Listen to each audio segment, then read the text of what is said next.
नमस्कार, good evening, शुभ संध्या। ओम श्री ब्रह्मानंदाय नमः। ओम श्री केशवानंदाय नमः। स्वागत है आप सभी लोगों का इतिहास के इस लाइव सेशन में। और जैसा कि हम लोगों ने कल की जो अपनी इतिहास की चर्चा थी उसमें मुगल काल तक की चर्चा पूरी कर ली थी, लेकिन जैसा हमने कहा था कि मध्यकाल के भारत के इतिहास में कुछ टॉपिक्स हमारे छूटे हुए हैं, उनको हम पहले पूरा करेंगे और उसके बाद फिर हम मॉडर्न इंडिया यानी आधुनिक भारत का इतिहास की चर्चा करेंगे। तो मध्यकाल में जो चीज़ें हमारी छूटी हुई हैं उसको टॉपिक वाइज मैं आपको अभी बता दूंगा। उससे पहले आज की चर्चा में जो लोग शामिल हो रहे हैं उन सभी लोगों का स्वागत है। और आप सभी लोगों ने पुराने जितने सेशन हैं वो क्रम से हम लोगों ने पूरा इतिहास पढ़ा है, इसलिए अगर आप लोग पुराने सेशन को ठीक से देख लेंगे तो मुझे लगता है कि टॉपिक्स आपके सारे के सारे कवर्स हो जाएंगे और उसमें कोई भी चीज़ छूटेगी नहीं। और कुछ ऐसे टॉपिक्स थे जो मूल धारा में नहीं है, फ्लो में नहीं थे। जैसे हमने दिल्ली को केंद्र मान करके भारत के इतिहास को पढ़ना आरंभ किया, क्योंकि मध्यकाल में दिल्ली ही सत्ता का केंद्र रहा।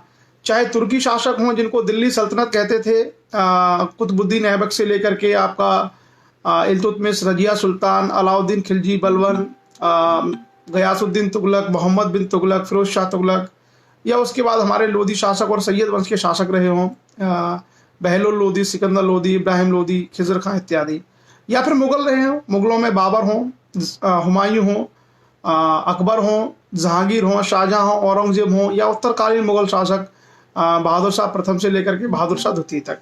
ये जो सारी चर्चा थी उसके केंद्र में दिल्ली थी और इस कारण से हमारा इतिहास दिल्ली के इर्द गिर्द चलता रहा और यही बेसिकली भारत का एक तरीके से रिप्रेजेंटेशन भी था। पर ऐसा नहीं है कि केवल दिल्ली ही सत्ता का केंद्र रहा, कुछ छोटी छोटी शक्तियां भी इस काल में हमें देश में देखने को मिलती हैं और उन शक्तियों की चर्चा हम लोगों ने नहीं की थी, क्योंकि वो शक्तियां ऐसी जगह पर जिनकी चर्चा अलग से करना उपयुक्त होगा। तो क्या क्या शक्तियां थी इस काल में भारत में? एक शक्ति थी विजयनगर साम्राज्य। जैसा हमने कहा था कि मोहम्मद बिन तुगलक के समय सबसे ज्यादा विद्रोह हुए थे और उसी विद्रोह की श्रृंखला में दक्षिण भारत में विद्रोह हुए और दो नए राज्यों का उद्भव हुआ। एक राज्य था विजयनगर साम्राज्य जिसके शासक हिंदू थे, और दूसरा जो राज्य स्थापित हुआ जिसका नाम था बहमनी साम्राज्य जिसके शासक मुस्लिम थे। बाद में बहमनी कई राज्यों में टूट गया, बीजापुर, गोलकुंडा ये सब बने थे औरंगजेब के समय। तो इन राज्यों ने लगभग 200 साल के आसपास तक ये राज्य अस्तित्व में रहे। और ये जो पूरी की पूरी हिस्ट्री है साउथ इंडिया की, बहमनी साम्राज्य और विजयनगर साम्राज्य की आपस में ही संघर्ष की है। आप जानते होंगे कि जब दिल्ली सल्तनत थी तो अलाउद्दीन खिलजी ने दक्षिण के कुछ राज्यों को जीत करके उनसे कर तो वसूल किया, पर उनको कभी दिल्ली सल्तनत का हिस्सा नहीं बनाया। अकबर ने प्रयास नहीं किया। औरंगजेब पहला व्यक्ति था, वो जाकर के साउथ में जाकर के बीजापुर, गोलकुंडा में उसने हस्तक्षेप किया। तो ऐसे दौर में जहां पर अकबर, जहांगीर तक, शाहजहां तक जो शासन रहा, बाबर का रहा हो या दिल्ली सल्तनत रही हो, उस सारे शासन काल में हमें दक्षिण भारत में दो बड़ी शक्तियां मिलती है। एक का नाम है बहमनी साम्राज्य जिसके संस्थापक मुस्लिम थे, और दूसरा था विजयनगर साम्राज्य जिसके संस्थापक हिंदू राजा थे।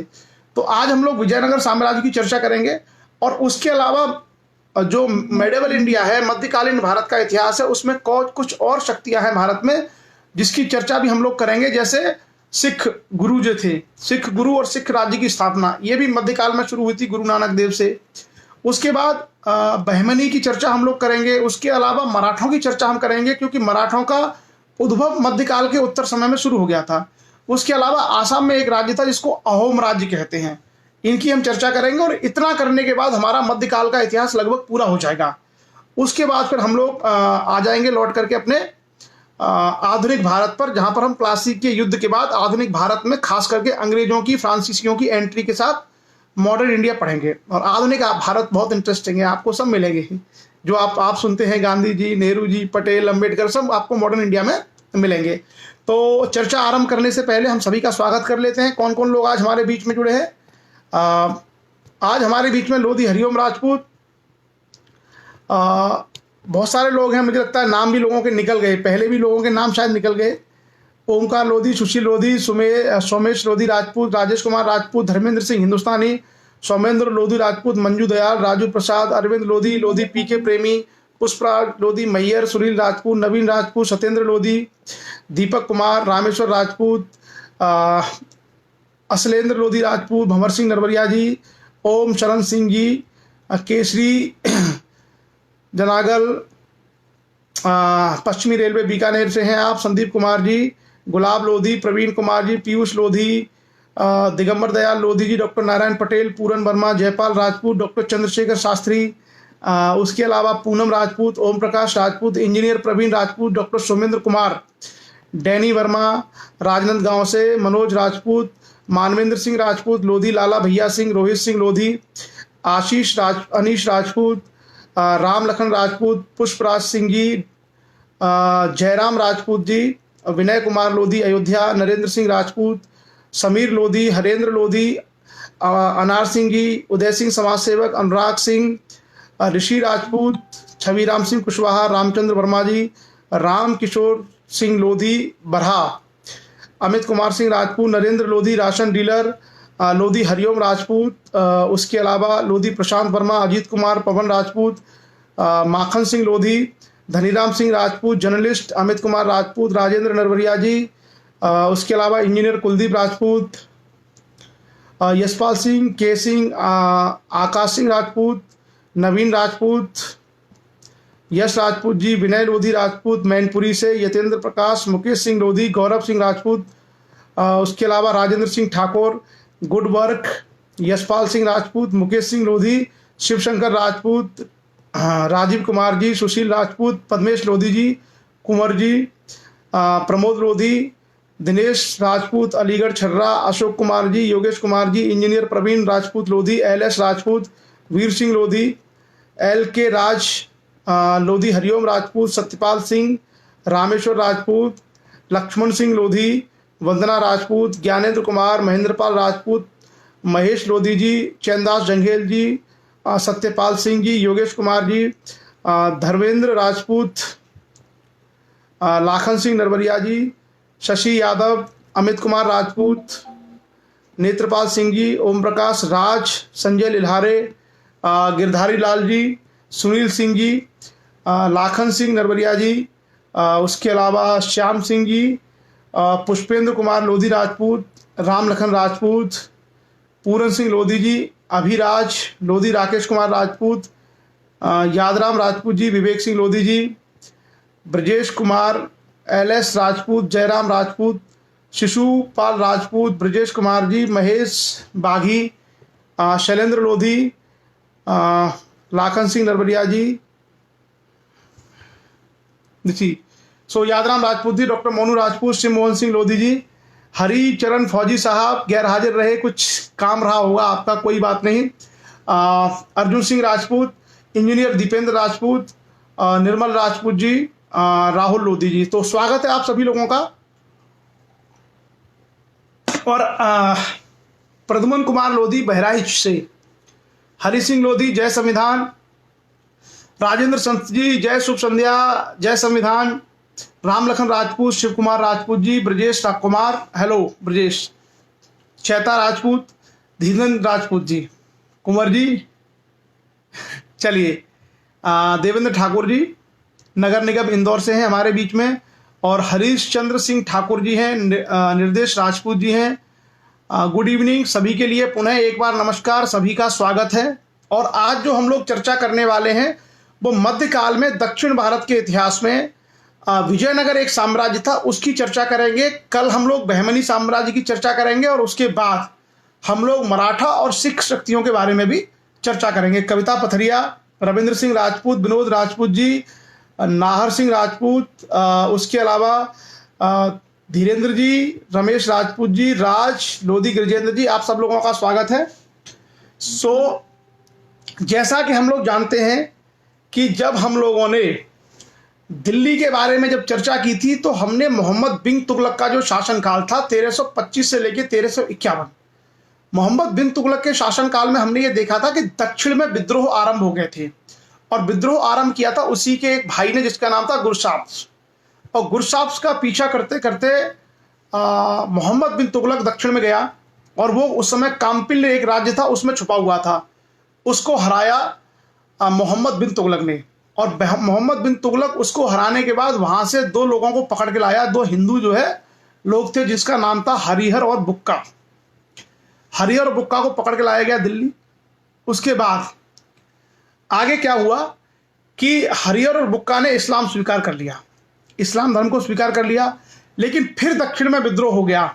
और दक्षिण में जब फिर से विद्रोह हो गया तो उस विद्रोह को दबाने के लिए मोहम्मद बिन तुगलक ने उन्हीं दोनों को भेज दिया, हरिहर और बुक्का को, जिनके नाम अब मुस्लिम हो चुके थे। तो हरिहर और बुक्का ने वहां के विद्रोह को तो दबा दिया, लेकिन वहां पर दो हिंदू गुरु थे, विद्यारण्य और सायण, उनके प्रभाव में वो दोनों भाई आए।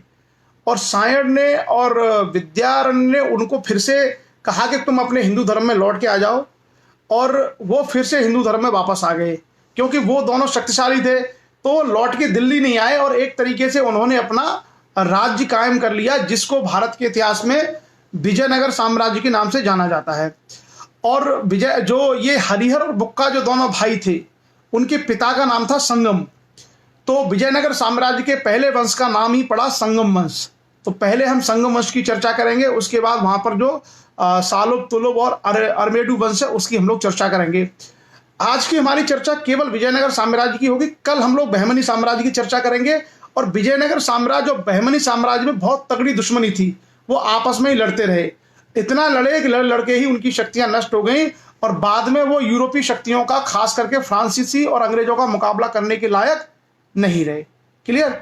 सो चलिए, तो कुछ फैक्ट हैं, और ये जो सारे फैक्ट हैं थोड़ा सा आप लोग सुन लीजिएगा, क्योंकि याद तो आपको भी नहीं रहेंगे, क्योंकि मुझे भी नहीं रहते, पर हमारा काम है कि हम उनकी चर्चा कर लें। दक्षिण भारत के इतिहास में वैसे भी आप सभी लोगों ने बहुत ज़्यादा पढ़ा नहीं होगा, कुछ कुछ फैक्ट ही आपने पढ़े होंगे। मैं स्टोरी और कहानी के रूप में आपको बता सकता हूं, लेकिन मैं ये चाहता हूं कि कुछ तथ्यात्मक चीज़ें भी हम लोग चर्चा कर लें, ताकि हमारा कॉन्सेप्ट क्लियर रहे, और जो बच्चे हैं, स्टूडेंट हैं, उनको एटलीस्ट वो काम आ जाए।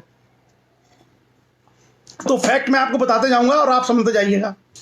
मोहम्मद बिन तुगलक के शासनकाल में दिल्ली सल्तनत का सर्वाधिक विस्तार हुआ, परंतु उसे दक्षिण भारत में सबसे अधिक विद्रोहों का सामना करना पड़ा।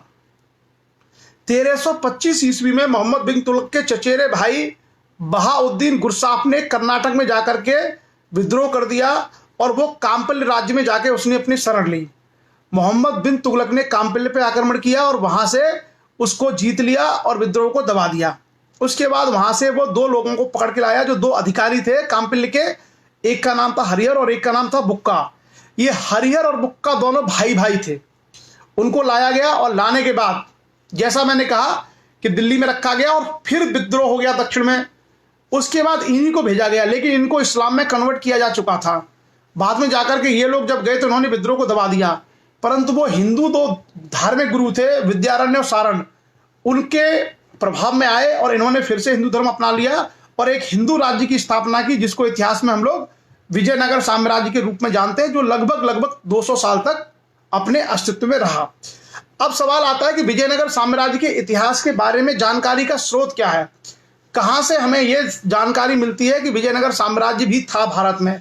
तो जैसा मैंने पहले भी चर्चा की थी कि इतिहास में हम सभी लोगों को जानकारी करने का क्या स्रोत होता है, साहित्यिक किताबें मिल जाए, विदेशी कोई लेखक की किताब मिल जाए, या किसी राजा महाराजा ने वहां पर कोई अभिलेख खुदवाया हो, या फिर खुदाई में कोई चीज मिल जाए। यही तरीके होते हैं जिसके माध्यम से हमें ये सारी जानकारियां मिलती हैं। तो विजयनगर साम्राज्य के लिए सबसे पहले एक यूरोपियन हिस्टोरियन थे, सेवेल।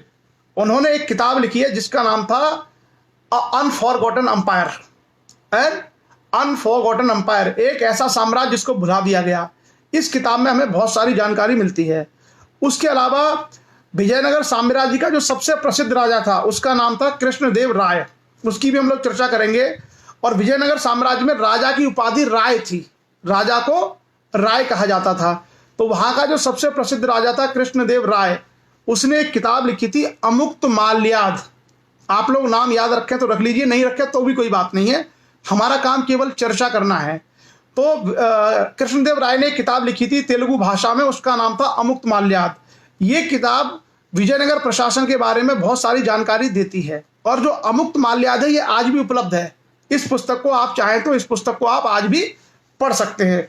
उसके अलावा इस काल में हमें बहुत सारे अभिलेख मिलते हैं, जैसे बुक्का प्रथम जो था, हरिहर पहले राजा बना, उसके बाद बुक्का।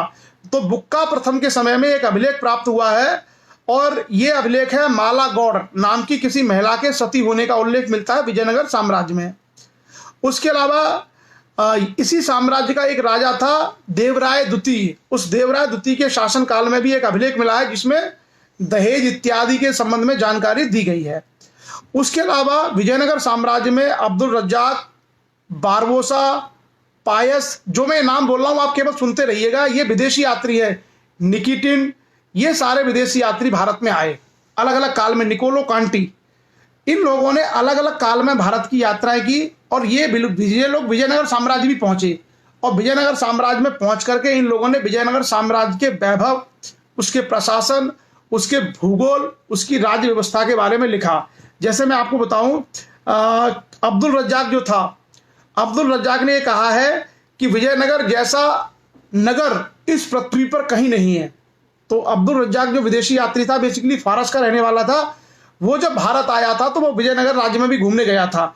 तो नगर के वैभव की उसने चर्चा की है कि इतना सुंदर नगर, इतना अच्छा नगर कहीं भी नहीं था।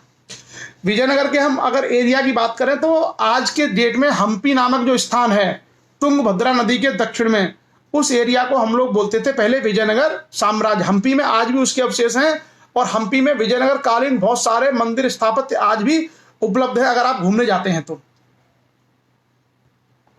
उसके बाद विजयनगर साम्राज्य का राजनीतिक इतिहास क्या था। देखिए, ये जो सारी चीजें हम आपसे चर्चा कर रहे हैं, ये बेसिकली क्या है कि ये आप लोगों ने पहले बहुत कम लोगों ने सुनी होगी, बहुत कम लोगों ने, क्योंकि इतिहास में हम लोगों ने बहुत जो वास्तविक हिस्ट्री की चीजें हैं वो पढ़ते नहीं है या पढ़ाई नहीं जाती, तो हमें उसके बारे में कम जानकारी होती है। हम लोग ऐसी चीजें ज्यादा पढ़ते हैं जो बिल्कुल सरसरी तौर पर जनता में प्रचलित होती हैं। क्लियर? तो सबसे पहले हम स्थापना करेंगे कि ये कब से शुरू हुआ। तो जैसा मैंने कहा कि 1325 से लेकर के 1351 ईस्वी तक मोहम्मद बिन तुगलक का शासनकाल था और इसी के शासनकाल में हरिहर बुक्का दिल्ली से गए, विद्रोह को दबाया और उन्होंने अपने आप के ही एक राज्य की स्थापना कर डाली जिसको विजयनगर साम्राज्य कहते हैं। विजयनगर साम्राज्य की स्थापना हरिहर और बुक्का ने 1336 से लेकर 1353 ईस्वी के बीच की। इनकी जो प्रारंभिक राजधानी थी उसका नाम था अनेगुंडी। इनकी जो प्रारंभिक राजधानी थी उसका नाम था अनेगुंडी। और अब तक मैंने आपसे जितने फैक्ट की चर्चा की है इसमें से कई सवाल तो आईएएस में आ चुके हैं।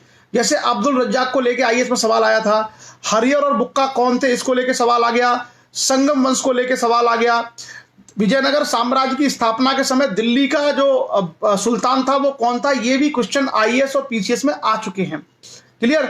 तो सबसे पहले अनेगुंडी नामक एक स्थान था और ये जो एरिया है ना इनका एरिया है आंध्र प्रदेश, कर्नाटका और आंध्र प्रदेश के एरिया में इनका राज्य था और नीचे दक्षिण तक चला गया था फिर, जिसमें तमिलनाडु और केरला के हिस्से भी शामिल थे। सबसे पहले हरिहर प्रथम गद्दी पर बैठा और बहमनी जो राज्य था, मैंने कहा ना कि इनकी जो प्रतिद्वंदता है, इनका जो संघर्ष है विजयनगर के राजाओं का, वो बहमनी के साथ चलेगा। और अच्छा, एक और चीज याद रखिएगा, जो तुंगभद्रा और रायचूर दोआब है या कृष्णा और गोदावरी के जो एरियाज है, यहां पर हमेशा संघर्ष हुआ है। आपको याद होगा चोल और चालुक्य शक्तियों के बीच में संघर्ष हुआ। आपको पता होगा कि चोल और पल्लव के बीच में संघर्ष हुआ, पल्लव और चालुक्यों के बीच में संघर्ष हुआ। अगर हम संगमकालीन पुराने इतिहास में चले जाएं ईसा पूर्व, तो वहां भी आपने देखा कि चोल, चेर, पांड्य शक्तियों में आपस में संघर्ष हुआ था। तो दक्षिण भारत के इतिहास में कोई एक बहुत महत्वपूर्ण शक्ति कभी नहीं रही है। उस एरिया में अलग अलग छोटी शक्तियां थी जो लगातार अपने आप में संघर्ष करती रहती थी, जैसा कि हम प्राचीन काल से वहां के इतिहास को देख रहे हैं। जबकि उत्तर भारत के इतिहास में अगर हम देखेंगे तो नॉर्थ इंडिया में आपको बहुत बड़ी शक्तियां दिखाई देंगी। जैसे उत्तर भारत में हम लोग देखेंगे कि आपको दिल्ली का जो साम्राज्य है वो पूरे बंगाल, बिहार, यूपी, एमपी, राजस्थान तक पहुंच गया था, लेकिन ऐसा हम लोगों को दक्षिण भारत में नहीं दिखाई देगा। छोटी छोटी शक्तियां वहां पे उभरती हैं और हर काल में। अभी जो नया 50 रुपए का नोट आया है ना, उस पर हम्पी का ही चित्र बना हुआ है और वो हम्पी वही विजयनगर कालीन स्थल है जो विजयनगर साम्राज्य का स्थल था। हम्पी उसी का चित्र 50 रुपए के नोट पे आया है। तो देखिए 50 रुपए के, 100 रुपए के, 500 रुपए के, 1000 के, 2000 के नोट को आप गौर से देखिएगा तो उस पर या तो कोई सैटेलाइट होगा या भारत की कोई प्रसिद्ध कोई ना कोई स्थापत्य का किसी का प्रतीक होगा। आप किसी भी नोट को गहराई से देखेंगे तो आपको ये सारी जानकारी मिल जाएगी। हरिहर प्रथम का संघर्ष बहमनी राजाओं के साथ चलता रहा और होयसल राजा बल्लाल चतुर्थ के साथ उसकी मृत्यु के बाद उसने होयसल राज्य को विजयनगर साम्राज्य में मिला लिया और उसके बाद उसकी मृत्यु हो गई। तो 1336 से लेकर 1353 ईस्वी तक हरिहर प्रथम ने राज्य किया। हरिहर प्रथम के बाद उसका जो छोटा भाई था, उस छोटे भाई का नाम था बुक्का। याद रखना, विजयनगर साम्राज्य के संस्थापक थे हरिहर एवं बुक्का। तो हरिहर जब मर गया तो हरिहर के बाद बुक्का गद्दी पर बैठा, हरिहर का बेटा नहीं। क्लियर? तो बुक्का जो है गद्दी पर बैठा और बुक्का ने 3 समुद्रों के स्वामी की उपाधि धारण की कि मैं 3 समुद्रों का स्वामी हूं, यानी हिंद महासागर, अरब सागर और बंगाल की खाड़ी का विजेता। वो उसने अपनी उपाधि धारण की। इसके समय जो बुक्का था, बुक्का के समय क्या हुआ, बुक्का प्रथम और बहमनी के शासक मोहम्मद शाह प्रथम के बीच, रायचूर दोआब के बीच में, जो तुंगभद्रा के नीचे और कृष्णा और गोदावरी का जो एरिया है, कृष्णा और तुंगभद्रा का, वो जो दोआब है उसको लेकर के लड़ाई चलती रही। और मुदगल का एक किला था वहां पे, मुदगल के किले को लेकर के युद्ध हुआ और इस युद्ध में पहली बार तोपों का प्रयोग हुआ। इस युद्ध में 1367 ईस्वी में पहली बार तोपों का प्रयोग हुआ। तो अब आप ये समझ लेना कि कई बार लोगों को कहा जाता है कि बाबर भारत में पहली बार तोप लेके आया। नहीं, भारत में पहली बार तोपों का प्रयोग बहमनी के शासकों ने किया था। ये क्वेश्चन बहुत इंपॉर्टेंट है, कभी भी यह सवाल पूछा हो सकता है, पूछा भी गया हो और आगे भी पूछा जा सकता है कि भारत में बारूद और तोपों का प्रयोग सबसे पहले किसने किया था। तो इसका आंसर है बहमनी के राजाओं ने, जो बहमनी के शासक थे, उन्होंने विजयनगर के खिलाफ पहली बार तोपों का और बारूद का इस्तेमाल किया था। वो बाबर तो भारत में 1526 में आएगा और ये लड़ाई हो रही है 1367 में, यानी लगभग 150 साल पहले। बाबर के आने से 150 साल पहले ही बहमनी के राजाओं ने तोपों का प्रयोग करना आरंभ कर दिया था। उसके बाद 1377 में जो बुक्का था उसने मदुरई जो तमिलनाडु में, उसको जीत करके विजयनगर साम्राज्य का हिस्सा बना लिया था। क्लियर? और मदुरा विजय करके एक पुस्तक में उसने ये सारी जानकारी वहां पर दी है। 1354 से लेकर 1379 ईस्वी तक, 379 ईस्वी तक बुक्का गद्दी पर रहा और उसके बाद बुक्का की मृत्यु हो गई। बुक्का की मृत्यु के बाद हरिहर द्वितीय, जो उसका बेटा था हरिहर द्वितीय का, वो गद्दी पर बैठा और उसने 1379 से लेकर के 1402 तक इसने शासन किया, लगभग हमारा 25 साल। हरिहर जो द्वितीय था उसने श्रीलंका पर विजय प्राप्त। तो देखा, दक्षिण भारत के जितने राजा हैं, चाहे चोल हैं, चाहे ये लोग हैं, ये सब श्रीलंका पर तो कब्जा कर ही लेते थे। तो इसने सबसे पहले श्रीलंका पर विजय प्राप्त की। इसके बाद इसने बहमनी जो राज्य था उससे गोवा छीन लिया। गोवा पहले बहमनी राजाओं के अधीन था और हरिहर द्वितीय ने आक्रमण करके बहमनी राज्य को पराजित करके गोवा पे कब्जा कर लिया। इसके अलावा ये इसके समय में तेलुगु कवि थे श्रीनाथ बहुत प्रसिद्ध तेलुगु कवि रहे हैं। वो इसी समय थे जिन्होंने हर विलास नामक ग्रंथ की रचना की। तो एक सवाल यह भी आ सकता है कि तेलुगु कवि श्रीनाथ किसके दरबार में थे? हरिहर द्वितीय। तेलुगु कवि श्रीनाथ, जिनको तेलुगु के सबसे बड़े कवियों में से एक कहा जाता है, उन्होंने कौन सी किताब लिखी? उसका नाम है हरिविलास। ऐसे ही क्वेश्चन आते हैं। और हरिहर द्वितीय के बाद इसका बेटा विरूपाक्ष प्रथम और कुछ छोटे छोटे राजा गद्दी पर बैठे और उसके बाद बहुत प्रसिद्ध राजा जिसका नाम था देवराय प्रथम, 1406 ईस्वी में विजयनगर का शासक बना देवराय प्रथम।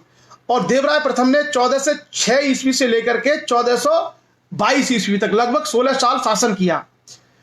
और इसके समय क्या हुआ, बेसिकली देवराय प्रथम, ये जो विजयनगर साम्राज्य था वो हिंदुओं का साम्राज्य था, लेकिन देवराय प्रथम ने पहली बार तुर्की मुसलमानों को अपनी सेना में भर्ती किया। तो ये सवाल आईएएस में पूछा गया था कि विजयनगर साम्राज्य का वो कौन सा शासक था जिसने सबसे पहले तुर्की मुस्लिम धनुर्धरों को अपनी सेना में शामिल किया। तो इसका आंसर था देवराय प्रथम। उसके अलावा ये बहमनी जो राज था, उसका राजा था उस समय फिरोज शाह, बहमनी का शासक, उससे ये हार गया और इसकी पुत्री का विवाह बहमनी के फिरोज शाह के साथ में इसको करना पड़ा। देवराय प्रथम ने तुंगभद्रा नदी और हरिद्रा नदी पर एक बांध बनाया था जो शायद उस एरिया में आज भी है। और इसी के समय, देवराय प्रथम के समय ही, इटली का एक यात्री था निकोलो कांटी। तो जो निकोलो कांटी है वो देवराय प्रथम के समय ही दक्षिण भारत की उसने यात्रा की थी। और निकोलो कांटी ने अपने यात्रा वृतांत में ये बताया पूरे दक्षिण भारत के साम्राज्य की पूरी जानकारी निकोलो कांटी यहाँ पर लिखता है। देवराय प्रथम की मृत्यु के बाद देवराय द्वितीय गद्दी पर बैठा और देवराय द्वितीय 1422 से लेकर के 1446 ईस्वी तक शासक रहा। फैक्ट ज्यादा है, जितना आपको याद रहता है उतना ठीक है, बाकी आप समझ लीजिए कि किस तरीके से विजयनगर साम्राज्य की हम लोग चर्चा कर रहे हैं। ये जो था, इसने अपने आप को गजबेटकर की उपाधि धारण की देवराय द्वितीय ने। गजबेटकर का मतलब होता है जो हाथियों का शिकार करता है, उसको बोलते हैं तेलुगु में शायद गजबेटकर। तो इसने गजबेटकर की उपाधि धारण की। और ये जो पहला वंश था विजयनगर साम्राज्य के पहले वंश का नाम था संगम वंश। तो संगम वंश का सबसे प्रसिद्ध राजा, सबसे महत्वपूर्ण राजा यही था, देवराय द्वितीय। क्या क्या काम किए इसने? इसने बहमनियों को पराजित किया, जो बहमनी शासक थे उनको इसने पराजित किया। उसके अलावा इसके समय में कन्नड़ साहित्य, तेलुगु साहित्य की बहुत उन्नति हुई और इसने बहुत सारे ग्रंथ कन्नड़ में और तेलुगु में अपने शासनकाल में लिखवाए। इसका लिखवाया हुआ एक अभिलेख आज भी उपस्थित है। उसके बाद कुछ छोटे छोटे राजा हुए और संगम वंश समाप्त हो गया। और संगम वंश के अंतिम शासक था, उसका नाम था विरूपाक्ष द्वितीय। विरूपाक्ष द्वितीय के बाद विजयनगर के गद्दी पर एक नए वंश का आविर्भाव हुआ, जिसको हम कहते हैं इतिहास में सालुब वंश। सालुब वंश, तो वहां पे 4 वंश हैं, संगम वंश, सालुब वंश, तुलुब वंश और अरिमेडु वंश। हम चारों की चर्चा करेंगे। संगम की हमने चर्चा की। संगम में आपको याद रखना है हरिहर बुक्का, हरिहर द्वितीय, देवराय प्रथम और देवराय द्वितीय। उसके बाद आते हैं हम सालुब वंश पे, और सालुब वंश के संस्थापक था नरसिंह सालुब। इसने 1486 से लेकर 1490 तक शासन किया। यानी ये वो दौर है जब भारत में ऊपर जो है तुगलक और सैयद और लोदी जो सुल्तान है उनका जब राज्य, उस समय ये दक्षिण भारत में सारा घटना क्रम चल रहा है। उसके बाद इस वंश का अगला राजा था इम्माड़ी नरसिंह। इम्माड़ी नरसिंह के समय नरसा नायक, इसकी उम्र कम थी इम्माड़ी नरसिंह की, तो नरसा नायक नाम का एक अधिकारी इसका संरक्षक था और इसी के समय में उड़ीसा के जो गजपति वंश के राजा थे उनको इन्होंने हराया। उसके बाद अगला वंश आता है जिसका नाम है तुलुब वंश, और तुलुब वंश की स्थापना की थी वीर नरसिंह ने 1505 में। और इस वंश में 1505 से 1509 तक रहा था वीर नरसिंह, और 1509 से लेकर 1530 ईस्वी तक एक राजा ने शासन किया जिसका नाम था कृष्णदेव राय, जो तुलुब वंश का TULUV तुलुब वंश का शासक था। और विजयनगर साम्राज्य के बारे में अगर आपको कोई सबसे महत्वपूर्ण चीज जाननी है तो वो इसी कृष्णदेव राय के बारे में जाननी है। जितने भी क्वेश्चंस आते हैं, जितनी भी जानकारियां पूछी जाती है, अधिकांश जानकारियां कृष्णदेव राय से पूछी जाती हैं। कृष्णदेव राय पूरे विजयनगर इतिहास का सबसे महत्वपूर्ण राजा था। जैसे देवराय द्वितीय संगम वंश का सबसे प्रसिद्ध राजा था, इसी तरीके से पूरे विजयनगर इतिहास का, जैसे अगर हम ये कहें कि मुगलों का सबसे प्रसिद्ध राजा कौन था तो उसका आंसर होगा अकबर। और इसी तरीके से कहा जाए कि मौर्य वंश का सबसे महान शासक कौन था तो अशोक। इसी तरीके से अगर यह पूछा जाए कि विजयनगर साम्राज्य का जितने वंश ने विजयनगर साम्राज्य पर राज किया उनमें सबसे प्रसिद्ध राजा कौन था तो उसका नाम था कृष्णदेव राय। और कृष्णदेव राय के बारे में हम थोड़ा सा डिटेल में जाएंगे ताकि आप लोगों को इसकी सारी चीजें क्लियर हो सकें। सबसे पहले इसने उड़ीसा के गजपति शासकों को पराजित किया था कृष्णदेव राय ने। उसके बाद जो पुर्तगाली थे, पुर्तगालियों के साथ इसने शांति संबंध स्थापित किए और 1510 ईस्वी में बीजापुर से गोवा छीन लिया। तो कृष्णदेव राय ने उनसे संधि कर ली और गोवा पुर्तगालियों के कब्जे में चला गया 1510 ईस्वी में। उसके बाद आप अगर विश्वास नहीं होगा आपको, 1510 ईस्वी में पुर्तगालियों ने बीजापुर से गोवा जीत लिया था 1510 ईस्वी में, और तब से लेकर के 1961 तक, 1961 में भारत में मिला है गोवा। भारत आजाद हो गया 1947 में, लेकिन गोवा भारत में मिला है 1961 में। तो 1510 में गया पुर्तगालियों के हाथ में गोवा, तब से लगातार गोवा केवल पुर्तगालियों के हाथ में बना रहा है ना। विचित्र हिस्ट्री। तो जब हम इतिहास पढ़ते हैं तो ऐसे ऐसी इंटरेस्टिंग चीजें हमें पता चलती है कि गोवा पे किसका कब्जा रहा है। यानी 1510 ईस्वी में जब विजयनगर साम्राज्य में राजा कृष्णदेव का राज्य था, उसी समय बहमनी राज्य के बीजापुर वाले हिस्से से गोवा को पुर्तगालियों ने छीन लिया। विजयनगर का जो सम्राट था कृष्णदेव राय चाहता तो वो गोवा को छीन सकता था, लेकिन उसने पुर्तगालियों से संधि की, और संधि के तहत उसने क्या किया, उसने ये कहा कि भाई तुम ठीक है गोवा में रहो, आराम से व्यापार करो, कुछ भी करो, लेकिन मुझे इस जो बंदरगाह का उपयोग करने दो ताकि मैं घोड़े इत्यादि मंगा सकूं और हमारे जो मसाले इत्यादि यहां से बिक सकें। तो कृष्णदेव राय ने पुर्तगालियों के साथ एक समझौता करके व्यवहारिक संबंध कायम कर लिए कि हमारा व्यापार चलता रहेगा, आपका भी व्यापार चलता रहेगा। अब देखते हैं कृष्णदेव राय की क्या क्या उपलब्धियां थी। तो कृष्णदेव राय ने यवन राज स्थापनाचार्य इसकी उपाधि धारण की, यवन राज स्थापनाचार्य की उपाधि धारण की, और इसको आंध्र भोज अथवा अभिनव भोज या आंध्र पितामह भी कहा जाता है।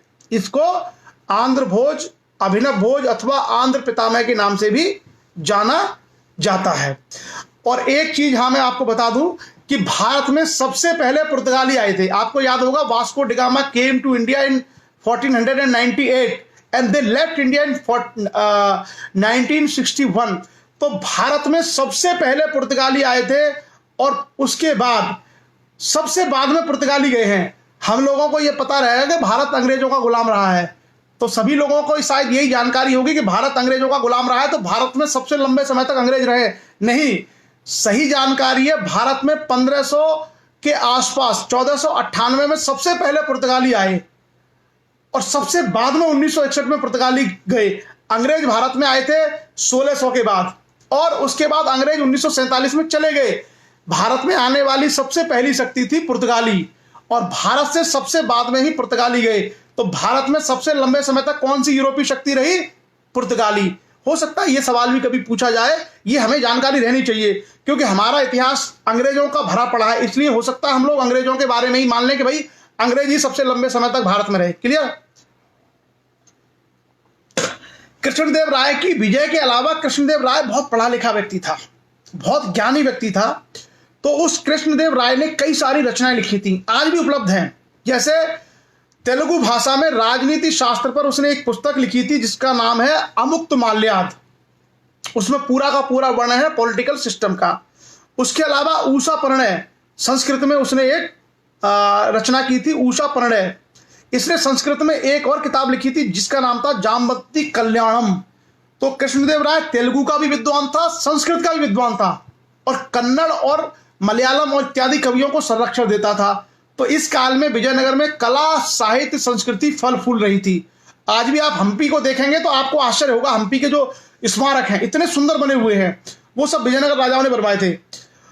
कृष्णदेव राय के दरबार में 8 दिग्गज कवि रहा करते थे जिनको कहा जाता अष्ट दिग्गज। जैसे अकबर के दरबार में 9 रत्न थे, जो चंद्रगुप्त विक्रमादित्य था उसके दरबार में 9 रत्न थे, और जो राजा भोज था धार का उसके दरबार में भी 9 बड़े साहित्यकार और विद्वान रहा करते थे। तो चंद्रगुप्त विक्रमादित्य, राजा भोज और अकबर, इनके अलावा चौथा आदमी कृष्णदेव राय था जिसके दरबार में अष्ट दिग्गज रहा करते थे, यानी 8 बड़े विद्वान। और ये 8 बड़े विद्वान थे, इनके नाम मैं आपको पढ़ दे रहा हूं, अगर आपको याद रहते तो ठीक है, वैसे थोड़ा सा टफ है, तेलुगु नेम है, शायद याद ना रहे। एक व्यक्ति था अल्सनी पेडन्ना। जो अल्सनी पेडन्ना था वो सबसे महत्वपूर्ण व्यक्ति था, सबसे बड़ा विद्वान था, और इसको अल्सनी पेडन्ना को तेलुगु भाषा का पितामह कहा जाता है। जो तेलुगु कविता है उसका पितामह कहा जाता है अल्सनी पेडन्ना। ये सबसे बड़ा विद्वान था कृष्णदेव राय के दरबार में। उसके अलावा दूसरा व्यक्ति था, उसका नाम था तेनाली रामकृष्ण। तेनाली रामकृष्ण ने एक पुस्तक लिखी थी पांडुरंग महात्म्य। उसके अलावा नदी तिम्मन एक व्यक्ति था, एक व्यक्ति का नाम था भट्ट मूर्ति, एक व्यक्ति का नाम था धू जोटे, एक व्यक्ति का नाम था बौद्धगिर मालन्नम, एक व्यक्ति का नाम था अच्युत राज रामचंद्रन, और एक व्यक्ति था जिंगली सूरत। ये मैंने नाम खाली पढ़ दिए हैं, आप लोग टेंशन मत लेना, क्योंकि आप लोगों को सोचेगा कि सर को याद, मुझे याद नहीं है, मैं तो देख के पढ़ रहा हूँ कि ये क्या क्या लिखा हुआ है। मैंने थोड़ा सा वो सारी चीजें नोट की हुई थी, तो आप भी याद मत करिए, मेन चीजें याद रखिए। अल्सनी पेडन्ना तेलुगु कविता का पितामह है, यानी तेलुगु कविता का सबसे बड़ा कोई व्यक्ति है, उसका नाम है अल्सनी पेडन्ना। और कौन था? ये कृष्णदेव राय के दरबार में एक तेलुगु साहित्यकार था। ये पता होना चाहिए, बाकी आपको याद रहे या नहीं रहे, लेकिन हाँ ये पता होना चाहिए कि विजयनगर साम्राज्य में कौन सा राजा ऐसा था जिसके दरबार में 8 दिग्गज कवि यानी अष्ट दिग्गज थे। तो उसका आंसर है राजा कृष्णदेव राय। अब हम आते हैं विजयनगर कालीन कला। विजयनगर कालीन कला क्या है? विजयनगर के जो राजा थे वहां पर उन्होंने मंदिर में द्रविड़ शैली का प्रयोग किया। हमने पहले भी चर्चा की थी कि भारत में जो मंदिर है वो 3 शैलियों में बने हुए हैं। उत्तर भारत के मंदिरों की शैली को कहते हैं नागर शैली, जैसे उसमें उठे हुए या इस तरीके से ये बने होते हैं गुम्बद, गुम्बद नहीं सॉरी, उसका जो बीच वाला जो पोर्शन होता है, जो बीच का जो एरिया है भारत का, महाराष्ट्र इत्यादि का, वहां पर महाराष्ट्र और कर्नाटक के ऊपरी हिस्से में एक शैली मिलती है जिसको हम कहते हैं वेसर शैली, जो नागर शैली और दक्षिण भारत की शैली का मिला जुला रूप है। दक्षिण भारत में कर्नाटका, तमिलनाडु इत्यादि आंध्रा के जो एरिया है वहां पर जो मंदिर बनते हैं उसको हम कहते हैं द्रविड़ शैली। मंदिर पे मंडप एक जो है गर्भगृह, उसके ऊपर एक मंडप, और ये मंडप चौकोर चौकोर बनते चले जाते हैं जिसको बोलते हैं आयताकार संरचनाएं। तो ये जो मंदिर जो शैली है वो वहां पर मिलती है हम लोगों को पूरे के पूरे चालुक्य के काल में, पल्लव के काल में, चोल के काल में। अगर विजयनगर साम्राज्य की बात देखें तो विजयनगर साम्राज्य में भी हम लोगों को द्रविड़ स्टाइल के मंदिर मिलते हैं। लेकिन यहाँ पर एक बड़ी चीज मिलती है, वो है कल्याण मंडप। कल्याण मंडप जहां गर्भगृह होता था, जहां मूर्ति होती थी, उसके बगल में एक खुला हुआ प्रांगण होता है। आज भी आप देख सकते हैं, कभी घूमने जाइए हम्पी तो आपको देखने को मिल जाएगा। और उसमें देवी देवताओं के विवाह, जन्मोत्सव इत्यादि से संबंधित क्रियाकलाप को वहां पर लोग करते थे। उसके बाद नगर निर्माण, जो कृष्णदेव राय था, कृष्णदेव राय ने नागलापुर नामक एक नगर का निर्माण किया था। विदेशी यात्री मैंने बता रखे हैं कि बारबोसा इत्यादि, पायस इत्यादि विदेशी यात्री इसके शासनकाल में आए थे। उसके बाद कृष्णदेव के राय के बाद अगला जो राजा बना था उसका नाम था अच्युत देव राय, और ये ज्यादा महीने तक शासक नहीं रह पाया था। उसके बाद अगला व्यक्ति शासक बना था सदाशिव राय। सदाशिव राय के शासनकाल में वास्तविक सत्ता राम राय नाम के एक व्यक्ति के हाथ में थी। आप लोग इसको पढ़ सकते हैं, लेकिन यहां पर एक महत्वपूर्ण घटना होती है, इसलिए मुझे इसका उल्लेख करना आवश्यक है। सदाशिव राय 1542 से लेकर के 1572 ईस्वी तक शासक रहा, लगभग कितना, 30 वर्ष। थोड़ा सा ध्यान रखिएगा जो मैं आपको बताने वाला हूं। सदाशिव राय के समय वास्तविक सत्ता राम राय के हाथों में आ गई। राम राय अत्यंत महत्वाकांक्षी था। उसने दक्षिण के राज्यों को एक एक कर पराजित करना आरंभ कर दिया। उसकी यह नीति थी कि एक राज्य को अपनी ओर मिलाकर के दूसरे राज्य को हरा दिया जाए।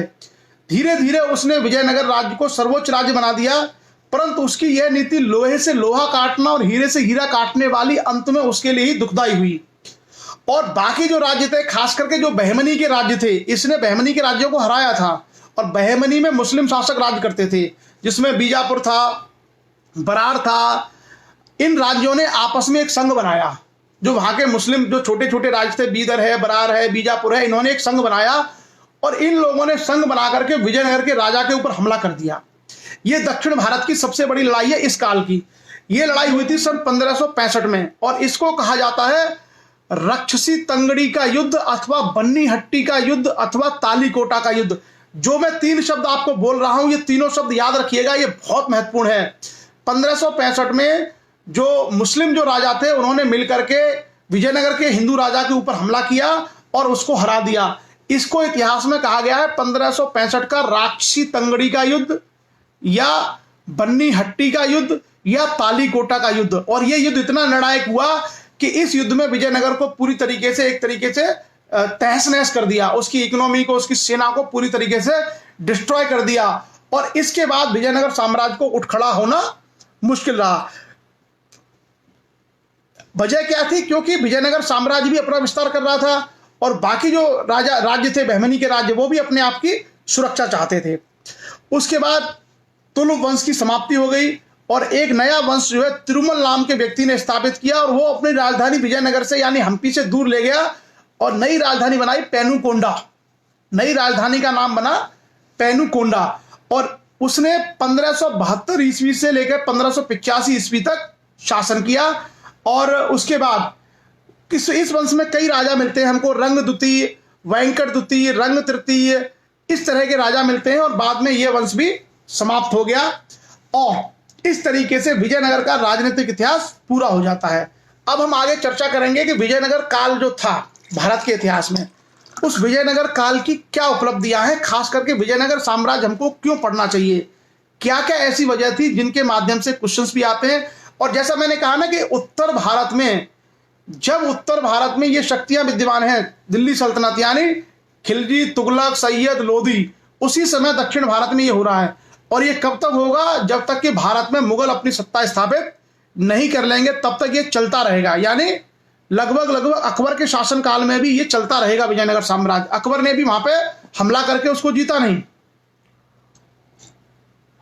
अब हम आते हैं आगे, विजयनगर कालीन संस्कृति क्या थी।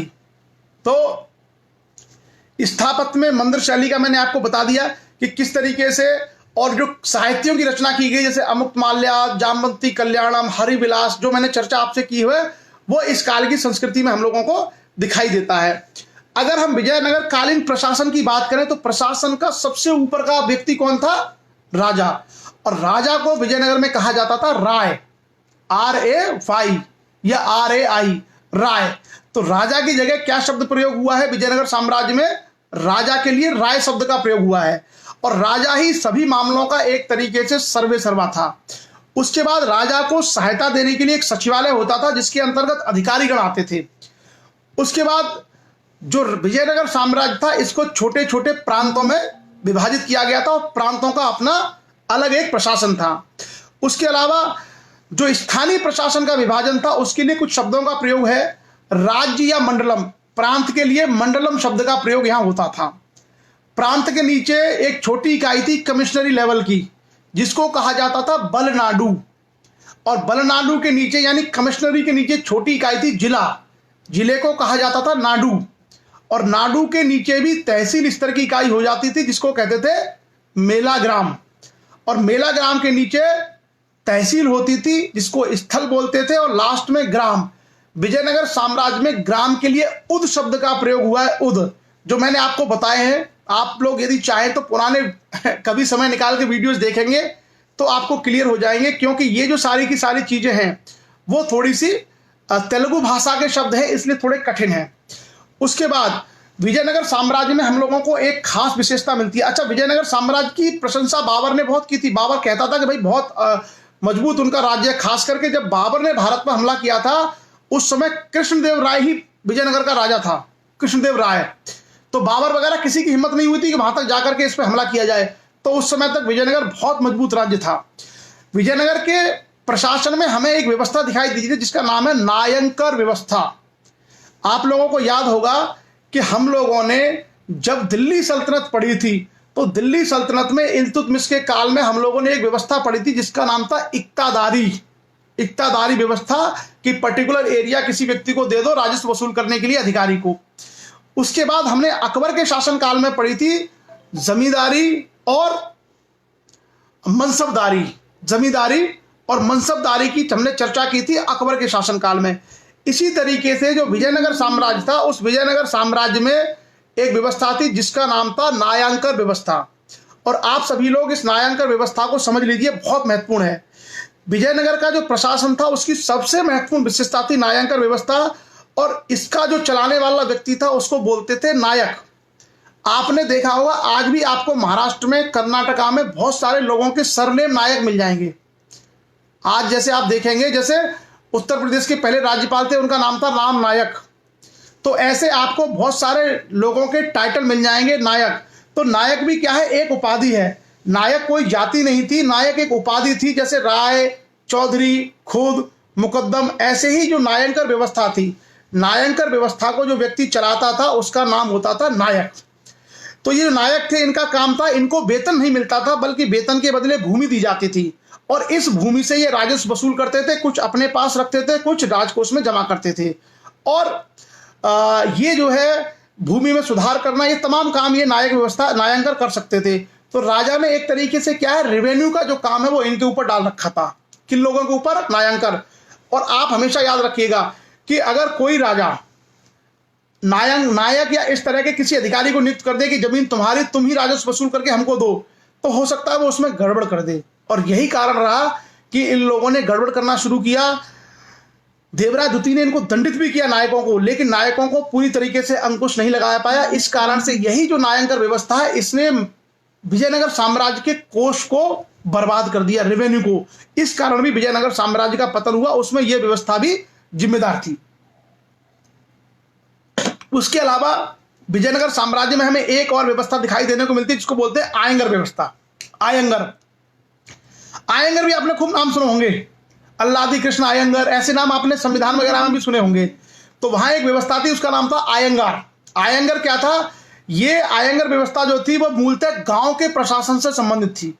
गांव का जो प्रशासन चलाते थे उन लोगों को आयंगर कहा जाता था, और वो लोग गांव से हिसाब किताब लेना, गांव में कैसे डेवलपमेंट करना, ये सारे के सारे लोग ये काम करते थे। और भूमि कौन सी दान दी जाए, ये सारी व्यवस्था आयंगर लोग करते थे। यानी ग्रामीण प्रशासन के लिए वहां पर आयंगर व्यवस्था थी, और राजकोष राजस्व वसूल करने के लिए वहां पर नायंकर व्यवस्था थी। तो नायंकर और आयंगर, ये दोनों चीजों को आप लोग याद रखिएगा, बड़े काम की है, बहुत महत्वपूर्ण है, कभी भी ये पूछी जा सकती है। उसके अलावा अगर हम आगे बात करें, गांव का नियंत्रण स्थापित करने के लिए एक अधिकारी की नियुक्ति होती थी जो सारे गांव पर नियंत्रण रखता था। उसका नाम था महानायकाचार्य। उसका नाम था महानायकाचार्य।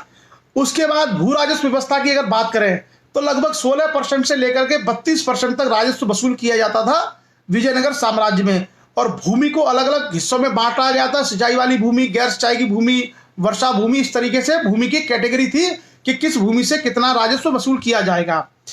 जो कृष्णदेव राय था उसने भूमि की माप करवाई थी। कृष्णदेव राय ने भूमि की माप करवाई थी। उसके अलावा यहां पर जो कर कौन से लगते थे, भू राजस्व के अलावा और कौन से कर थे? सिंचाई कर देना पड़ता था, बढ़ई जो होते थे, लकड़ी का जो काम करते थे उनको बढ़ई कर देना पड़ता था, विवाह कर भी लगता था, जो नाई थे उन नाइयों पर भी कर लगता था जो बाल काटते थे। उसके अलावा कंदा कर था जो सैनिक विभाग से लिया जाता था। कवलगर करके एक कर था जो पुलिस के अधिकारियों के लिए प्रयोग शब्द है। और उसके अलावा भूमि का जो प्रकार है, वहां भूमि के प्रकार भी हमको इस समय बताए गए हैं। क्या प्रकार है? भंडारवाद ग्राम एक शब्द है, आप लोग याद रखिएगा, भंडारवाद। ऐसे ग्राम जिनकी भूमि राज्य के सीधे नियंत्रण में होती थी उनको कहा गया है भंडारवाद ग्राम। दूसरा था ब्रह्मदेय, यानी ब्राह्मणों को दान में दे दी गई भूमि को बोलते थे ब्रह्मदेय। उसके बाद थी देवदेय, यानी जो देवालय थे अर्थात मंदिरों को जो भूमि दान में कर दी जाती थी उसका नाम था देवदेय। एक भूमि होती थी मठीपुर, जो मठों को दान कर दी जाती थी। एक भूमि थी अमरम, जो नायक थे ना, नायकों को जो भूमि दान में दी जाती थी उस भूमि को बोलते थे अमरम। नायंकर व्यवस्था में राजस्व वसूल करते थे नायक, और उनको जो भूमि राजस्व के रूप में दी जाती थी उसका नाम होता था अमरम। तो अमरम शब्द भी बड़ा इंपॉर्टेंट है। उसके अलावा वहां पर एक वारम व्यवस्था थी और एक कृदि, जो कृषक मजदूर था उसके लिए कुदी शब्द का प्रयोग हुआ है। अब आगे अगर हम चर्चा करें कि व्यापार और वाणिज्य की क्या स्थिति थी विजयनगर साम्राज्य में, तो विजयनगर साम्राज्य का विदेशी व्यापार बहुत ज्यादा उन्नत था। वहां पर जो अब्दुल रज्जाक करके फारसी जो व्यक्ति आया था वो कहता है कि विजयनगर साम्राज्य के अंदर 300 बंदरगाह थे। कितने? 300। तो अगर किसी साम्राज्य में 300 बंदरगाह होंगे तो निश्चित रूप से विदेशी व्यापार होता होगा। बंदरगाह क्यों बनते हैं? विदेशी व्यापार के लिए। तो उस समय हमें पश्चिम एशिया के साथ में, साउथ ईस्ट एशिया के साथ में, चीन के साथ में, तमाम देशों के साथ में व्यापार की जानकारियां इस काल में मिलती है। इसी वजह से विजयनगर साम्राज्य धन धान्य से भरपूर था, क्योंकि इनका ट्रेड बहुत था, इनका ट्रेड बहुत होता था, विदेशी व्यापार बहुत ज्यादा था। क्लियर? और इस समय शिल्पियों की, व्यापारियों की, कपड़ों की, मसालों की, मसाले तो साउथ में आपको पता है, मसाले तो साउथ में ही होते हैं सारे, वो सारे विजयनगर साम्राज्य के अधीन थे। तो परिणाम स्वरूप इनको विदेशों से बहुत ज्यादा आय होती थी। इसलिए आपने देखा होगा कि विजयनगर साम्राज्य को स्थापत्य, हम्पी वगैरह के जो महल और मंदिर बने हुए हैं देखने लायक हैं। क्यों? क्योंकि इनके पास बहुत सारे संसाधन थे, इस कारण से ये बहुत बड़ी बड़ी चीजें बना सकते थे। प्रमुख विदेशी व्यापार किसके साथ था? पुर्तगाल के साथ, चीन के साथ, यूरोप के साथ, फारस के साथ, दक्षिण अफ्रीका के साथ, दक्षिणी पूर्वी एशिया के साथ और पश्चिमी एशिया के साथ। क्या निर्यात क्या होता था भारत से? जैसे मसाले हैं, कपड़े हैं, चीनी है, चावल है, लोहा है, सोना। जैसे मैंने कहा सोना साउथ में निकलता था मैसूर के पास में। उसके अलावा आयात क्या करते थे? जैसे घोड़े नहीं थे भारत में, विजयनगर साम्राज्य में अच्छी क्वालिटी के घोड़े नहीं होते थे, तो ये गोवा के बंदरगाह से घोड़े मंगाते थे। मदिरा, दारू, शराब ये मंगाते थे। उसके अलावा मोती, मूंगा, पारा, मलमल, इस तरह की महत्वपूर्ण और कीमती चीजें वहां पर आयात की जाती थी। उसके अलावा अगर विजयनगर साम्राज्य के समाज के बारे में चर्चा करें तो सामाजिक व्यवस्था में सबसे ऊपर ब्राह्मण, पढ़ने पढ़ाने का काम उनका था।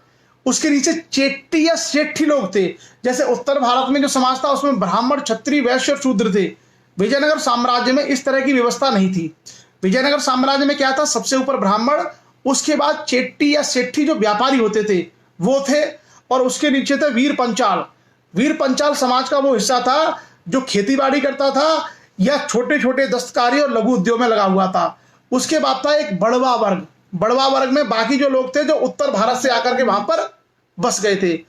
विजयनगर साम्राज्य में हम लोगों को दास प्रथा के बारे में भी जानकारी मिलती है। जो विदेशी यात्री था निकोलो कॉन्टी, वो लिखता है कि यहाँ पर दास प्रथा थी और महिला और पुरुष दोनों को ही दास बनाया जाता था। स्त्रियों की अगर हम दशा की बात करें इनके समाज में, तो स्त्रियों की दशा निम्न थी, लेकिन कुछ मामलों में हम देखते हैं कि स्त्रियों को अंगरक्षिकाएं यानी बॉडीगार्ड भी बनाया जाता था। जैसा आपको पता होगा कि मुगल चंद्रगुप्त मौर्य जो था, मौर्य वंश का संस्थापक चंद्रगुप्त मौर्य की भी जो अंगरक्षिकाएं थी वो महिलाएं होती थी। विजयनगर साम्राज्य में भी हम लोगों को महिला अंगरक्षिकाओं की जानकारियां मिलती हैं। इस काल में दहेज प्रथा का भी प्रचलन हम लोगों को अभिलेख के माध्यम से मिलता है, और सती प्रथा का उल्लेख भी हमें इस काल में मिलता है। सती प्रथा और दहेज प्रथा दोनों चीजें इस बात की ओर इंगित करती है कि महिलाओं की स्थिति खराब है। किसी समाज में अगर सती होती है, मतलब औरत के पति की मृत्यु के बाद अगर उसको जला दो, तो इसका मतलब औरत के पास शक्ति नहीं है, तो स्त्री कमजोर है। किसी समाज में अगर दहेज प्रथा है तो भी स्त्री कमजोर है, तभी दहेज है। अगर स्त्री मजबूत है तो दहेज प्रथा समाज में नहीं हो सकती। ये सारी की सारी चीजें हम लोगों को मिलती हैं। इसके अलावा इस काल में वस्त्र आभूषण, ये कुंडल पहनना, नथ पहनना, धोती पहनना, ये सारी चीजें उस समय प्रचलित थी। अगर हम लोग मनोरंजन के साधन की बात करें तो मंदिरों में और मंदिरों के आसपास की जगह पर खेल कूद, काव्य पाठ, नाटक, ये विजयनगर साम्राज्य में मनोरंजन के साधन थे। और वहां पर एक और जो शब्द मिलता है वो मिलता है वोमलाट। ये आप लोग याद रखिएगा, वोमलाट। वोमलाट क्या था? वोमलाट एक प्रकार का छाया नाटक था, और इसमें लोग एक प्ले करते थे, एक नाटक करते थे, कुश्ती वगैरह ये इत्यादि पुरानी चीजें विजयनगर साम्राज्य में भी हम लोगों को देखने को मिलती हैं। तो विजयनगर साम्राज्य की अर्थव्यवस्था, उनके राजा, उनके समाज, उनकी संस्कृति, उनके साहित्यकार, अष्टदिग्गज, उनके बहमनी साम्राज्य के साथ लड़ाइयाँ, गोवा का बंदरगाह, इतने सारी चीजें अगर इसी सेशन को आप लोग 2-3 बार देख लेंगे तो विजयनगर साम्राज्य में आईएएस में जितने सवाल आते हैं इससे बाहर एक भी नहीं आएगा। मतलब सारे सवाल आपके आईएएस, पीसीएस और बाकी परीक्षाओं में कवर हो जाएंगे। आपको अगर इतने फैक्ट आपको याद हो जाते हैं, इससे ज्यादा नहीं आता है। वैसे भी आज जो हमने चर्चा की है, मुझे लगता है आप लोगों ने इसमें से बहुत सारी चीजें पहली बार ही सुनी होंगी। जिन लोगों ने कभी हिस्ट्री नहीं पढ़ा होगा उन लोगों ने संभवतः ये चीजें पहली बार ही सुनी होगी जो मैंने चर्चा की है आपके साथ में। तो इतिहास क्या है? बहुत सारी घटनाओं से, बहुत सारे तथ्यों से भरा पड़ा है। हमारा काम ये होता है कि हमको उसकी वास्तविक जानकारी हो, सारी नहीं हो लेकिन कुछ कुछ जानकारी हमको जरूर होनी चाहिए। और एक बार अगर हमको सही जानकारी हो जाए तो निश्चित रूप से हम अपने लिए बेहतर प्रिपेयर्ड है। जैसे नहीं, शतरंज की शुरुआत यहां पर नहीं थी लोधी पी के प्रेमी। शतरंज का जो खेल है भारत में वो हड़प्पा सभ्यता की देन है। शतरंज का जो खेल है वो भारत में हड़प्पा सभ्यता की देन है। ये लोग शतरंज का खेल, ये राजा भी खेलते थे।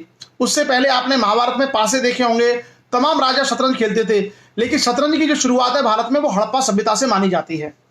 तो चलिए, बहरहाल थोड़ा सा टफ सेशन था, थोड़ा सा ज्यादा फैक्ट थे, थोड़ा क्लिष्ट था, इंटरेस्टिंग भी थोड़ा सा आप लोगों को कम लगा होगा क्योंकि आप लोगों ने पहले कभी विजयनगर साम्राज्य के बारे में पढ़ा भी नहीं होगा। बहुत कम लोगों ने पढ़ा होगा। राजा कृष्णदेव राय, देवराय प्रथम, देवराय द्वितीय, विरूपाक्ष द्वितीय, ऐसे राजाओं के बारे में आपने कहाँ से पढ़ा होगा। और हालांकि जो लोग भारत घूमने के शौकीन हैं, अगर वो कभी हम्पी जाते हैं कर्नाटका में, तो वहां पर जो स्थापत्य कला के बड़े बड़े मंदिर को देखेंगे तो उनको जहन में आएगा कि ये किसने बनवाए। अगर आप उनको देख लेंगे तो आपको बिल्कुल समझ में आ जाएगा। क्लियर?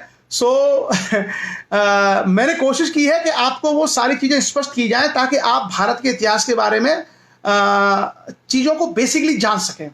बाकी तो हमारा काम है कि जितना हम लोग पढ़ेंगे उतना हमारा क्लियर होगा, उतना हम लोगों को समझ में आएगा। आज की चर्चा हम लोग केवल विजयनगर साम्राज्य के ऊपर करेंगे। कल की चर्चा में हम लोग बहमनी साम्राज्य के बारे में चर्चा करेंगे जो विजयनगर साम्राज्य का दुश्मन या काउंटर पार्ट था। क्लियर? और उसके बाद सिखों का इतिहास, मराठों का इतिहास, ये भी हम लोग कवर करेंगे और फिर हम लोग मॉडर्न इंडिया की तरफ आगे बढ़ेंगे। तो आज 18 तारीख है, 19, 20, 21 तक हम लोग मॉडर्न इंडिया में एंट्री कर जाएंगे। और हमारा लक्ष्य यह है कि लॉकडाउन खत्म होते होते, लॉकडाउन 31 मई तक तो बढ़ गया है, सो हमारा प्रयास यह है कि 31 मई तक हम लोग पूरा हिस्ट्री कंप्लीट कर चुके होंगे, उधर हमारा ज्योग्राफी कंप्लीट हो चुका होगा। तो 3 बड़े महत्वपूर्ण जो है सब्जेक्ट, भारतीय राज्य व्यवस्था यानी इंडिया का पॉलिटिकल सिस्टम और संविधान क्या है उसकी जानकारी, भारत का पूरा इतिहास, भारत का पूरा भूगोल, इसकी हम लोग चर्चा कर चुके होंगे और बाकी चीजें धीरे धीरे समय के अनुसार हम लोग डिस्कस करते रहेंगे। तो आज का सेशन केवल इतना ही। आज के सेशन में बहुत ज्यादा फैक्ट हैं और बड़े काम के फैक्ट हैं, ये आपको हर जगह पढ़ने को नहीं मिलेंगे। मुझे खुद मेहनत करनी होती है जब मैं ऐसे फैक्टों को बनाता हूं, निकालता हूं। तो मेरा आप लोगों से निवेदन ये है कि आप सभी लोग एक काम करें कि 130 लोग इस सेशन में हैं, इसको सभी लोग शेयर कर दीजिए, 130 के 130 लोग। तो ये क्या होगा कि इस सेशन में जो मैंने कंपाइलेशन ऑफ फैक्ट किया है, यानी जितने फैक्ट मैंने इस सेशन में आपको बताए हैं और सभी वंशों की जानकारी दी है, ये विद्यार्थियों को बड़े काम आ सकता है। तो आप सभी लोग अगर चाहें इसको शेयर कर दें सभी लोग, तो ये स्टूडेंट तक पहुंच जाएगा, विद्यार्थी तक पहुंच जाएगा। और अगर किसी विद्यार्थी को किताब में पढ़ के समझ में नहीं आता और उसने अगर इस सेशन को भी सुन लिया, तो इस सेशन के माध्यम से वो सारी चीजें विजयनगर साम्राज्य के बारे में जितनी उसके लिए आवश्यक है उतनी वो कर लेगा। तो चलिए साहब, आज के सेशन को विराम देते हैं। आप सभी लोग इस चर्चा में जुड़े, उसके लिए आप सभी लोगों का बहुत बहुत धन्यवाद। मॉर्निंग सेशन में हम लोग मिलते हैं भारत की नदियों के साथ, भारत की नदियों पर हमारी चर्चा हो रही है और कल सुबह हम लोग भारत की नदियों के बारे में चर्चा करेंगे। और हमारे लक्ष्य बांबा के जो जिला अध्यक्ष सुनील सिंह जी, वो शाम को 4 बजे क्वेश्चन आंसर सेशन लेते हैं। तो जिन लोगों को क्वेश्चन आंसर के माध्यम से केबीसी खेलना है या अपनी नॉलेज टेस्ट करनी है, तो आप सुनील सिंह जी का सेशन ज्वाइन करके क्वेश्चन आंसर सेशन भी देख सकते हैं। जैसे दिगंबर दयाल जी शायद हम्पी घूम के आए हैं, उनके कहना है कि एक इमारत में उल्टा प्रतिबिंब दिखाई देता है बिना किसी कैमरे के, मतलब आप उल्टे दिखते हैं जबकि कोई कैमरा नहीं है, पत्थर ही इसी तरीके से लगाया गया है। तो ये अद्भुत है कि विजयनगर में जो इमारतें बनी हुई है हम्पी में, उसमें ऐसी ऐसी इमारतें, शायद मैंने एक फोटो भी देखा था कि कपड़ा निकल जाता है किसी उसके नीचे से, कोई वहां पर ऐसी भी इमारत है। मुझे अभी घूमने का अवसर नहीं मिला है, लेकिन वहां पर ये ऐसा मैंने देखा है कि एक इमारत है, उस इमारत के खंबे हैं, 1000 स्तंभों का महल वहीं पे है, जो 1000 स्तंभों का महल है वहीं पे है, विजयनगर साम्राज्य में कृष्णदेव राय ने बनवाया था 1000 खंभों का महल। तो उसके जो पिलर्स हैं उसके नीचे से कपड़ा निकाल सकते हैं और पिलर के और जमीन के बीच में जगह ही नहीं है, जगह है मतलब छोटी सी। तो बहुत सारी, जिसको बोला ना मैंने, Bharat, India is incredible, Bharat बहुत ही अतुल्य देश है जहां पर आपको एक एक चीज मिलेगी। खंबे के नीचे से आप धोती निकाल सकते हैं, उसके नीचे गैप है और ऊपर मंदिर लटका हुआ है। तो बहुत अद्भुत विशेषताएं भारत के स्थापत्य में है। कभी आपको अवसर मिले तो मुझे लगता है इतिहास की चर्चा करने के बाद हम लोग ये सीख जाएंगे, कहीं जाएं घूमने तो ये जरूर देखेंगे कब बना, किसने बनवाया, क्या विशेषता है, किस काल का है। ये अगर हमारा अब कभी घूमने जाएं, अगर ऐसा हमारा विजन बनना शुरू हो जाएगा तो हम हिस्ट्री में इंटरेस्ट आना शुरू हो जाएगा, बेहतर तरीके से उसको समझ पाएंगे। तो चलिए आज की चर्चा को हम लोग यहीं विराम देते हैं और सही 1 घंटे में हमने अपनी चर्चा कंप्लीट की। आप सभी लोग इस चर्चा में जुड़े, उसके लिए बहुत बहुत धन्यवाद। कल हम लोग सुबह आपसे मिलते हैं। आप सभी चर्चा में बने रहिए और इसको दूसरे विद्यार्थियों तक प्लीज जरूर भेजते रहिए। जैसे दिगंबर दयाल जी ने कहा है कि अलग अलग संगीत की भी आवाज आती है, तो भाई लगता है दिगंबर दयाल जी हमको घुमा के मानेंगे। समय मिलते ही हम्पी और कर्नाटका में घूम के आया जाएगा, विजयनगर साम्राज्य का दौरा किया जाएगा। तो चलिए साहब, बहुत बहुत धन्यवाद। आज के लिए बस इतना ही। शुभ रात्रि, जय हिंद।